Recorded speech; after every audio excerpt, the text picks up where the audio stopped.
Estelle. On va parler de santé avec vous et bien-être. Vous allez répondre aux questions de nos téléspectateurs qui veulent faire de l'exercice et qui veulent aussi mieux se nourrir. À commencer par Jordan de Toulouse. Anissé nous a parlé des vélos électriques, nous dit-il. Quel intérêt pour la santé? Est-ce que c'est vraiment du sport?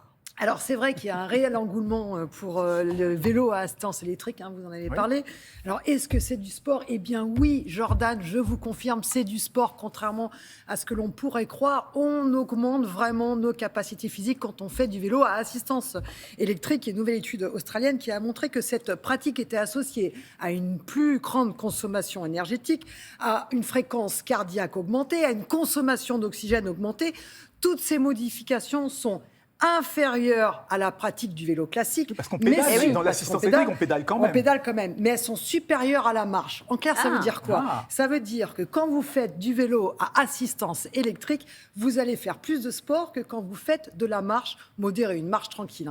Donc ça, c'est vraiment intéressant parce que finalement, ça nous permet d'aller plus loin dans nos déplacements, surtout pour les personnes âgées, et puis tester un peu les dénivelés. Il y a une pente, je vais y aller quand même, parce que finalement, c'est pas plus mal. Donc voilà, oui, c'est du sport, et oui, il faut en faire, c'est intéressant pour notre santé. Donc on continue.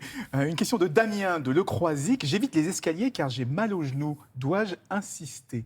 Alors, insister, non. Il faut aller consulter un rhumatologue ou un médecin du sport parce qu'effectivement, quand on monte, on en a parlé des escaliers, on a dit que c'était un sport très intéressant pour perdre du poids, muscler ses fesses, etc., ses fessiers, etc. Mais c'est vrai que ça demande une pression mécanique un peu plus importante, c'est-à-dire que la rotule va jouer beaucoup plus sur le fémur avec une amplitude beaucoup plus importante de haut en bas, plus que pour la marche. Et puis c'est vrai qu'on a le poids de corps que sur une jambe au moment où on monte les escaliers. Donc si vous avez mal, il faut aller consulter, mais attention, n'oublions pas que le premier facteur d'arthrose du genou, c'est quoi ? Eh bien, c'est la sédentarité. Donc, ça ne veut pas dire j'ai mal au genou, je ne fais rien, bien au contraire. Et pourquoi pas faire du vélo à assistance électrique? Parce que là, en revanche, c'est une activité portée, donc on n'a pas de poids de corps sur l'articulation. Encore une question de Dorothée de Rissorangis. Loïc, cette fois, nous a présenté la banane martiniquaise. Décidément, on a des téléspectateurs qui nous écoutent attentivement. Faut-il la choisir plutôt mûre ou plutôt verte pour avoir un maximum de vitamines? Alors, s'agissant des vitamines, il n'y a pas vraiment de différence en fonction de la maturité. On retrouve des vitamines du groupe B, en particulier à B6, qui est intéressante pour notre humeur. On retrouve une bonne dose de vitamine C, qui quand même diminue un petit peu avec le mûrissement.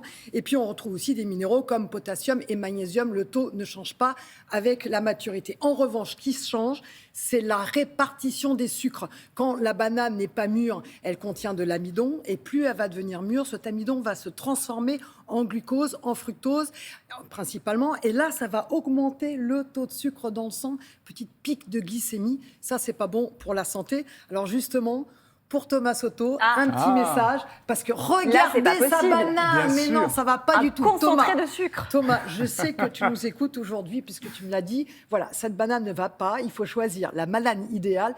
Pour Thomas Soto et pour nous tous, c'est la banane qui est jaune, mais les extrémités vertes. Elle n'a pas de points noirs, parce que si elle a des points noirs, elle est trop riche en fructoglucose. Merci c'est très clair. beaucoup.